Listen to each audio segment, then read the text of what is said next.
Magandang gabi sa inyo guys. Una sa lahat, mag-like po kayo, mag-subscribe at share na rin niyo po yung video para mag-spread yung YouTube channel natin sa iba't marami rin yung mag-subscribe. Ito po yung yung mutya ng parang mayroon kasing emerald na maliit. Yan sa makikita kasi low quality yung video. So meron sa emerald ito, yung green, yan o.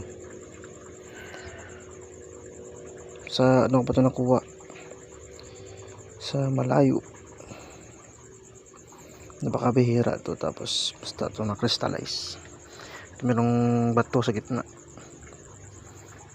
Umilaw talaga to. Kailangan ito crystallize to.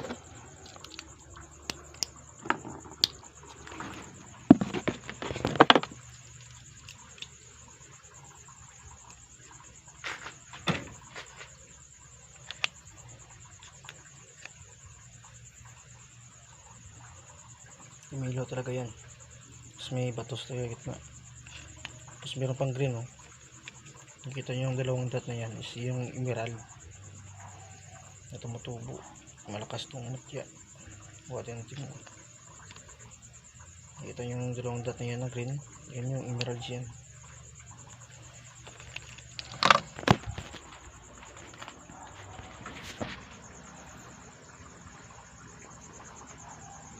Kapag meron kayo nito guys, is ang bisa nito is kayang-kaya nyo makipaglaban sa mga matataas na uri ng mga aswang, yung mga hanagub,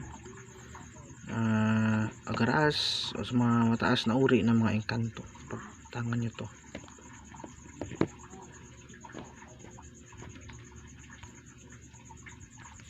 pagtangan nyo to, talagang kayang-kaya nyo makipagsabayan.